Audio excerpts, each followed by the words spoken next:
அனைத்துலக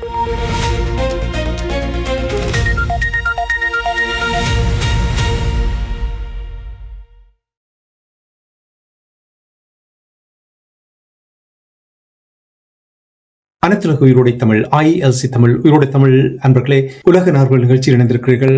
பிரித்தானியாவிலிருந்து போரியல் ஆய்வாளர் அருஸ் அவர்கள் இணைகின்றார். வணக்கம் அரசு அவர்களே. வணக்கம் ராஜானே. அனைத்துலக உயிரோடை தமிழ் உறவுகளுக்கு அன்பிருந்த வணக்கம். 2 விடயங்கள் நாங்கள் அடிக்கடி பேசிவிட்டோம். பெரிய மாற்றங்கள் காணவில்லை. அதாவது பேச்சுவார்த்தை நடக்கும் நடக்காது என்று ஒரு குழப்பெல்லை இருக்கின்றது. நாங்கள் அது தொடர்பாக அடுத்த நிகழ்ச்சியில் பார்க்கலாம். அதே போல் ஹார்முஸ் நீரிணையும் 2 தரப்பினரும் அதை மூடி வைத்திருக்கின்றார்கள். அந்த விடயத்தை அடுத்த நிகழ்ச்சியில் நாங்கள் பார்க்கலாம். முக்கியமான விடயம் ஒன்றை நான் உங்களிடம் கேட்க விரும்புகிறேன். அதாவது நாங்கள் நேற்று காலை பேசும் பொழுது தொற்றிருந்தேன். அதாவது நீங்கள் அடிக்கடி கூறிக்கொண்டு வந்தீர்கள், அந்த சென்டிமெண்டலினூடாக பங்கு சந்தையினூடாக நிறைய பணம் உழைக்கிறார்கள். அதற்கு இன்னும் மேலதிக ஆய்வுகள் செய்து கொண்டு வருகின்றார்கள். சில ஊடகங்கள் தகவல்களை அறிந்து கொள்வது போல் ஆய்வு செய்து கொண்டு வருகிறார்கள். அதில் இந்த பந்தயம் மற்றும் சூதாட்டம் இது தொடர்பாக நிறைய தகவல்கள் வந்திருக்கின்றது. டொனால்ட் ட்ரம்பினுடைய இந்த ஆட்சி காலத்தில் என்ன நடக்கின்றதை அந்த ஆய்வு என்ன கூறுகின்றது என்று எங்களுடைய உறவுகளுக்கு கூறுவீர்களா அரசு? உண்மைதான். நீங்கள் அண்மை காலமாக பார்த்தால் இந்த பந்தயங்கள் சூதாட்டங்கள் என்று சொல்லி மக்களின் பணங்களை வர்கி எடுப்பதில் குறியாக இருக்கிறார்கள். அது இந்த டொனால்ட் ட்ரம்பின் காலத்தில் தான் அதிகமாக இடம்பெறுவதுண்டு. கடந்த முறை கூட கோவிட் காலத்தில் கூட இந்த கொடேக் என்ற ஒரு நிறுவனத்துக்கு தாங்கள் 900 மில்லியன் டாலர்களை ரிசர்ச்சுக்கு வழங்குவதாக கூறி அதன் பங்குச்சந்தை 1500% அதிகரித்திருந்தது. அதிலிருந்து பெருமளவான நிதியை சுருட்டி கொண்டு போய்விட்டார்கள். இப்போது இது தொடர்பாக BBC ஒரு ஆய்வை செய்திருக்கின்றது. அதே சமயம் இன்னும் பல ஊடகங்களும் வெளிக்கொண்டு வந்திருக்கிறார்கள். அதாவது அவர்கள் BBC என்ன சொல்லுகிறது என்றால், அமெரிக்க அதிபர் டொனால்ட் ட்ரம்பின் 2வது பதவிக்காலம் முழுவதும் அவர் முக்கிய அறிவிப்புகளை வெளியிடுவதற்கு சற்று முன்பு வர்த்தகர்கள் மில்லியன் கணக்கான டாலர்களை பந்தயம் கட்டி வருகின்றனர் என்று அது கூறியிருக்கின்றது. BBC பல நிதி சந்தைகளின் வர்த்தக அளவு தரவுகளை ஆய்வு செய்து அவற்றை அதிபரின் சந்தையை பாதிக்கும் மிக முக்கிய சில அறிக்கைகளுடன் ஒப்பிட்டு பார்த்திருக்கின்றது. ஒரு சமூக ஊடக பதிவு அல்லது ஊடக நேர்காணல், இப்ப ட்ரூத் சோஷியலை அவர் பயன்படுத்துவதுண்டு. இல்லை என்று சொன்னால் ஊடக நேர்காணலை பகிரங்கப்படுத்துவதற்கு சில மணி நேரங்கள் அல்லது சில சமயங்களில் நிமிடங்கள், சில நிமிடங்களுக்கு முன்னர் வர்த்தகத்தில் திடீர் ஏற்றங்கள் ஏற்படும் ஒரு சீரான போக்கு காணப்படுகின்றது என்று சொல்லி இருக்கிறார்கள். சில ஆய்வாளர்கள் இது சட்டவிரோத உள் வர்த்தக, அதாவது உள்ளக வேலை என்று சொல்றது, உள் வர்த்தக அடையாளத்தை கொண்டிருப்பதாக கூறுகின்றனர். இதன் மூலம் பொதுமக்களுக்கு கிடைக்காத தகவல்களின் அடிப்படையில் சில நபர்களால் பந்தயங்கள் கட்டப்படுகின்றன. மற்றவர்கள் நிலைமை மிகவும் சிக்கலானது என்று சில வர்த்தகர்கள் அதிபரின் தலையீடுகளை முன்கூட்டியே கணிப்பதில் அதிக திறமை பெற்றுள்ளார்கள் என்றும் சிலர் கூறுகிறார்கள். ஆனால் மிக முக்கியமான 5 உதாரணங்களை அவர்கள் போட்டிருக்கிறார்கள். ஒன்று, மார்ச் 9 அன்று போர் ஏறக்குறைய முடிந்து விட்டது என்று ட்ரம்ப் கூறியிருந்தார். அதாவது போர் ஏற்பட்டு 9 நாட்களுக்கு பிறகு ட்ரம்ப் ABC செய்தி நிறுவனத்துக்கு அளித்த தொலைபேசி நேர்காணலில் இந்த ஏறக்குறைய முடிந்து விட்டது என்று கூறினார். அதாவது 8 பின்னேரம் 6:29 எண்ணெய் விலையில் சிலர் பந்தயத்தை கட்டியிருக்கிறார்கள்.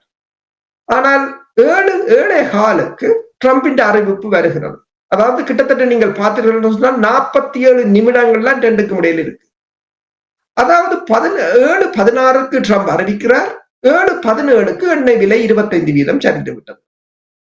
அப்ப இந்த பந்தயங்களில் வைத்த வர்த்தகர்கள் எண்ணெய் விலையில் ஏற்பட்ட இந்த ஏற்ற இறக்கத்தின் மூலம் மில்லியன் கணக்கான டாலர்களை சம்பாதித்திருக்கிறார்கள். அதே போல நீங்கள் பார்த்தீங்கன்னா மார்ச் 23 அன்று போர் நடவடிக்கைகளுக்கு முழுமையான மற்றும் மொத்தமான தீர்வு இருக்கு என்று சொல்லி இருக்கிறார். அதாவது மார்ச் 23 அவர் சொல்லியிருக்கிறார், என்ன சொல்லியிருக்கிறார் என்று சொன்னால், ஈரானின் மின் உற்பத்தி நிலையங்களை முற்றாக அழிப்போம் என்று சொல்றார். அவரே தான் அந்த அறிக்கையை சொல்றார். பிறகு 2 நாள் கழிச்சு அவர் சொல்றார் முழுமையான தீர்வு வந்து விட்டது என்று ட்ரூத் சோஷியலில் பதிவிடுகிறார். அப்ப இந்த தூதரக பார்வையாளர்களுக்கும் வர்த்தகர்களுக்கும் இது ஒரு பெரும் ஆச்சரியமாக இருந்தது. ஆனால் அவர் சொல்வதற்கு முதல் 10:48 மணி அளவில் எண்ணெய் விலை மீதான பந்தயத்தை கட்டுகிறார். 11 மணிக்கு போர் நடவடிக்கைக்கு முழு தீர்வு என்று ட்ரம்ப் அறிவிக்கிறார். 11:05க்கு எண்ணெய் விலை 11% குறைகிறது.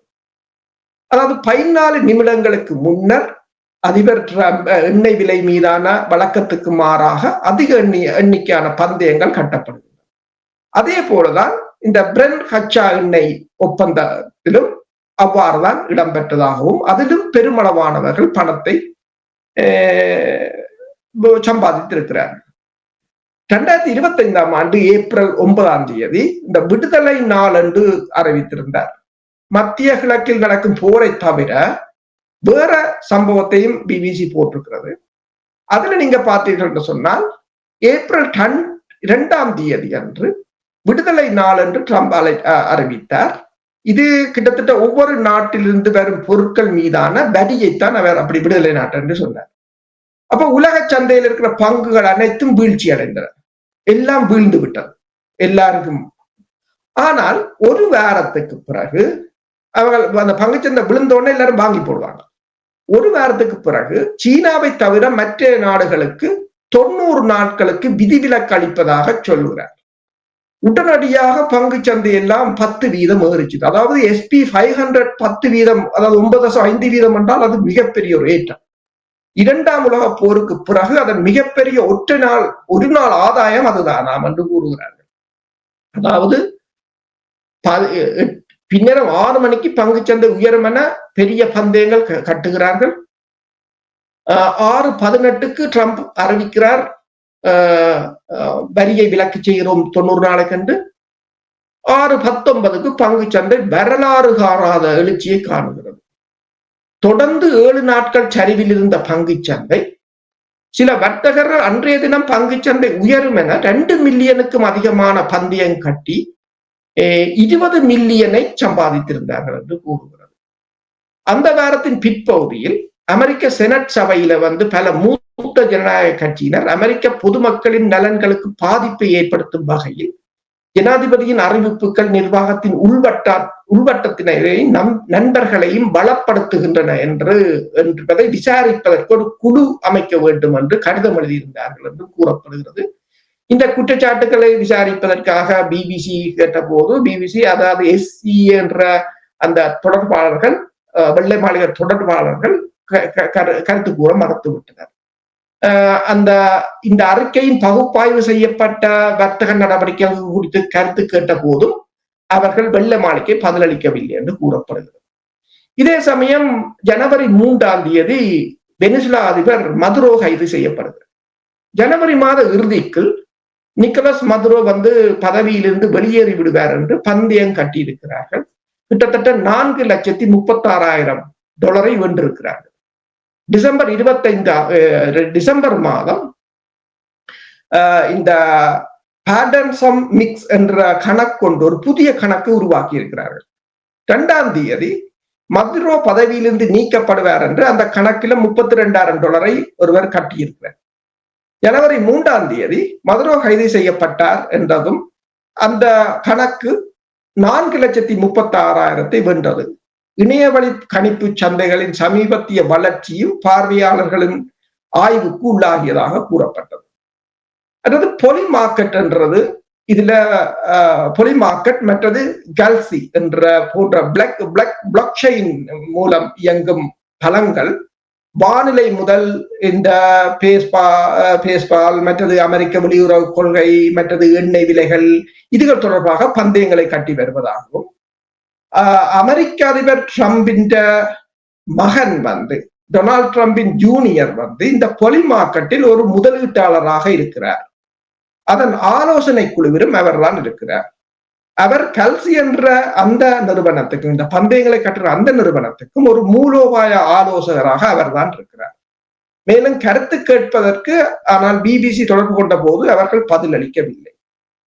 அதாவது இந்த 2025 பொலி மார்க்கெட் இந்த கணக்கில் புதிய கணக்கில் பெயரில் ஒரு கணக்கை உருவாக்கி இருக்கிறார்கள்.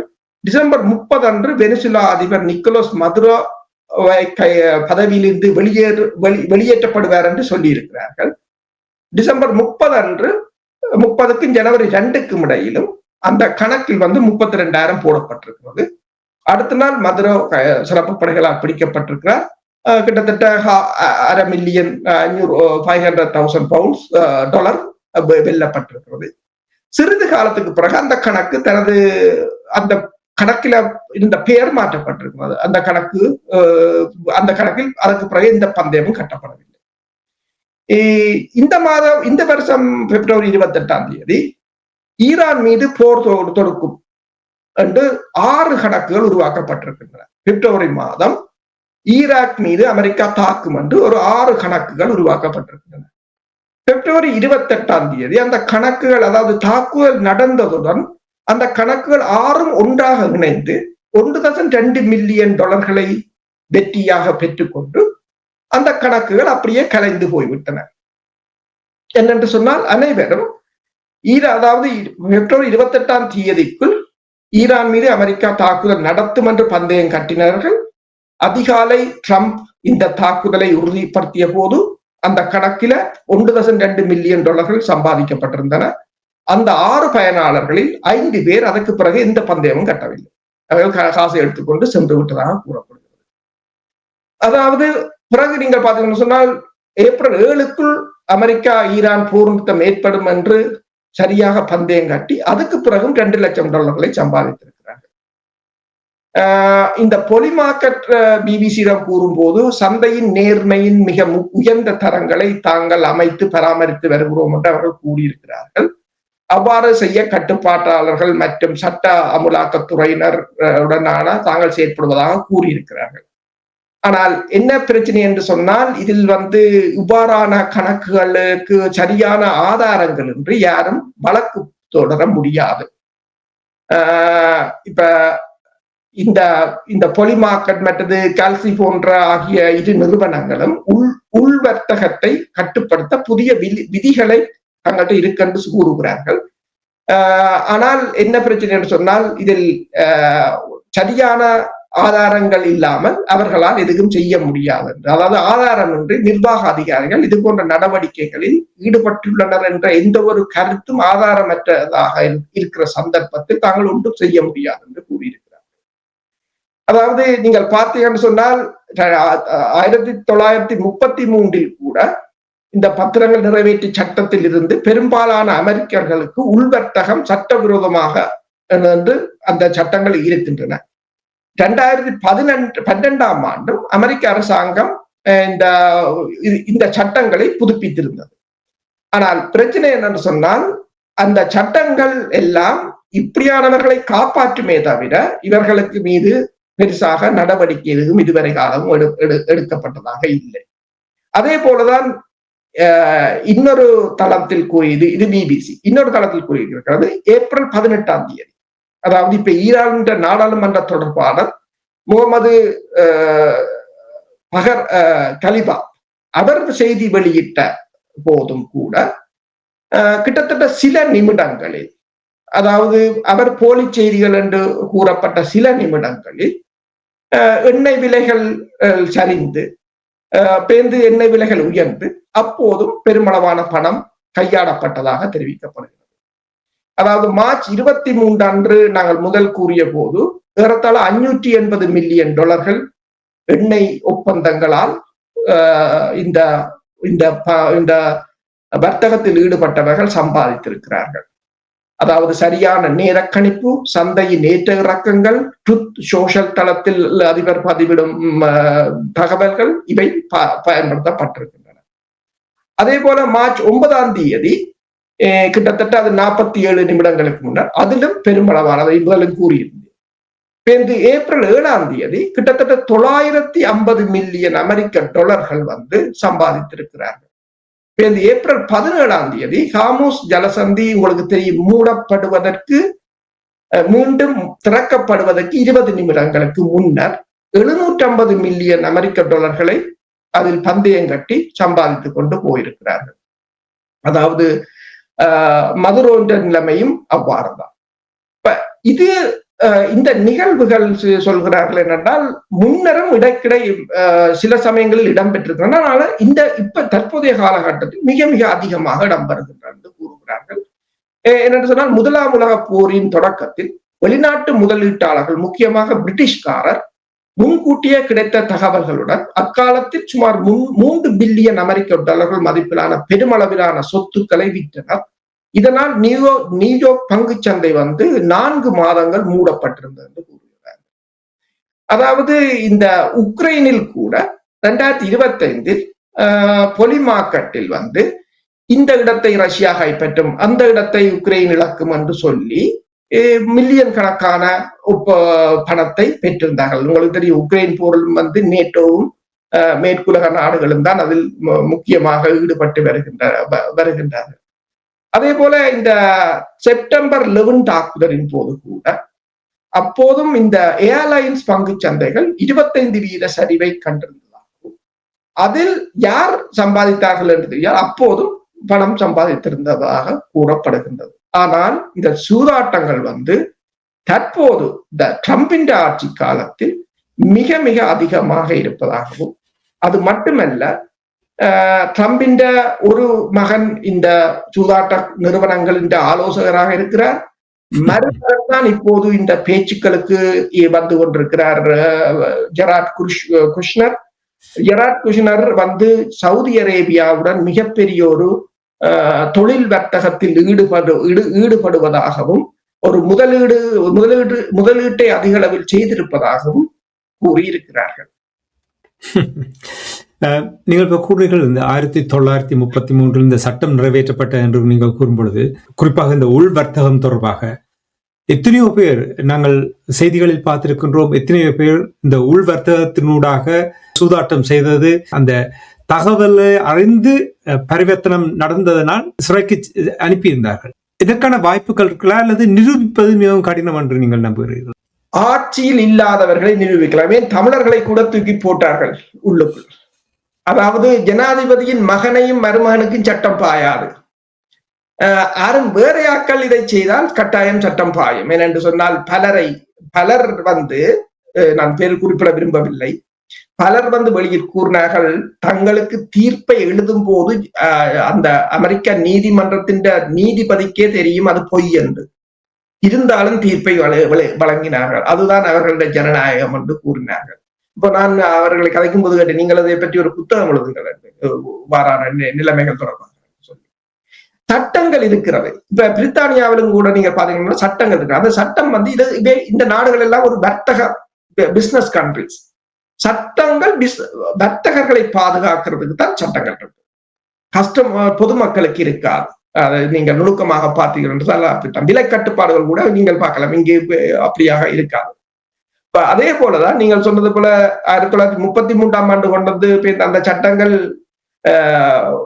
மேலும் மேலும் புதுப்பிக்கப்பட்ட இருந்தாலும் இன்று வரையிலும் இவ்வாறு பெரிய மட்டத்தில் இருப்பவர்கள் எவரும் தண்டிக்கப்பட்டதாக இல்லை.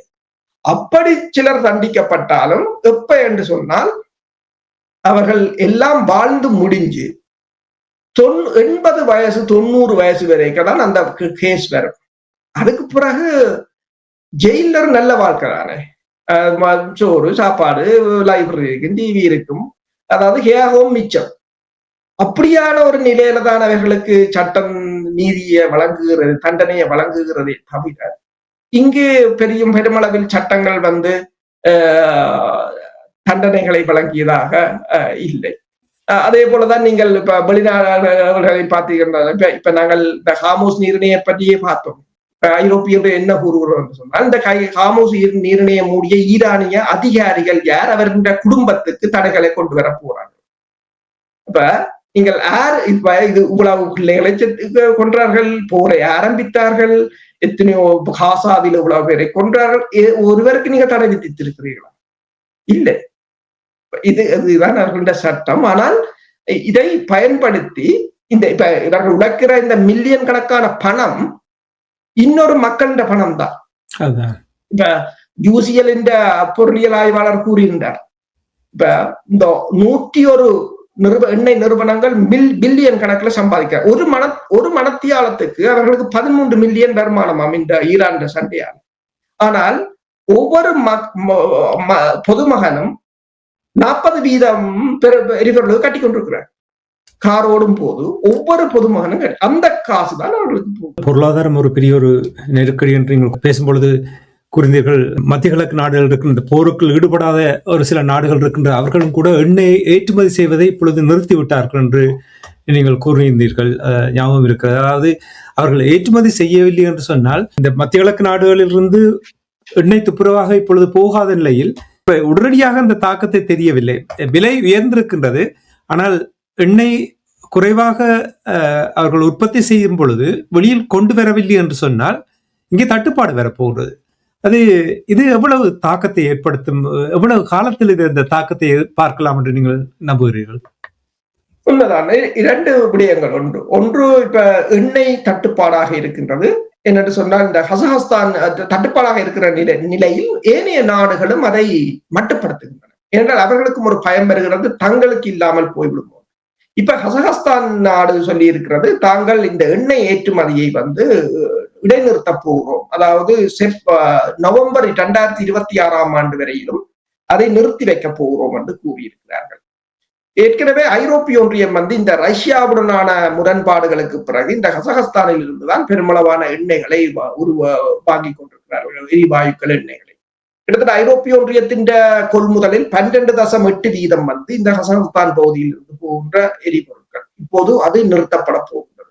இவர்கள் முன்னர் ரஷ்யாவிடம் இருந்து வாங்கியிருந்தார்கள். ரஷ்யாவிடம் பேர்ந்து இப்போது இவர்கள் வாங்குவது வெறும் 2% மட்டும்தான் வாங்குகிறார்கள்.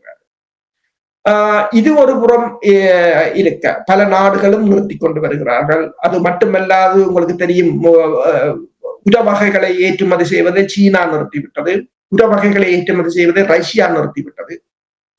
அதே போல ரஷ்யாவும் கூறிவிட்டது பல நாடுகளுக்கு தன்னிடம் இனி எரிபொருட்கள் இல்லை என்று கூறிவிட்டார்கள். வளைகுடா நாடுகள் உங்களுக்கு தெரியும், கிட்டத்தட்ட 600 மில்லியன் பேரல்கள் வைப் அவுட் பண்ணப்பட்டு விட்டது.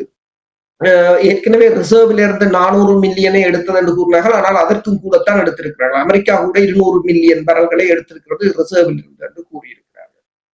இந்த நிலையில் உங்களுக்கு தெரியும் விபத்துக்களும் இடம்பெற்றுக் கொண்டிருக்கின்றன. இன்றும் கூட ராஜஸ்தான், இந்தியாவின் ராஜஸ்தான்ல இருக்கின்ற ஆயில் ரிஃபைனரியில மிகப்பெரிய ஒரு தீ விபத்து ஏற்பட்டு எரிவதை காணக்கூடியதாக இருக்கிறது. ஆனால் அதில் ஒரு முக்கியமான விடயம் என்னவென்று சொன்னால், அந்த ஆயில் நிறுவனம் நாளை இந்திய பிரதமர் நரேந்திர மோடி அதை திறந்து வைப்பதாக இருந்ததாகவும் கூறப்படுகின்றது. நாங்கள் இப்ப ஒரு நாளைக்கு முதல் பேசியிருந்தோம், கிட்டத்தட்ட 11 எண்ணெய் உற்பத்தி ஆலைகள் இந்த உலகம் எங்கும் தீப்பற்றி எரிந்திருந்த இந்த போருக்குள், அதாவது எண்ணெய்க்கு தட்டுப்பாடாக இருக்கிற நேரத்தில் தான் அந்த எரிகிறது என்று வருகிறது.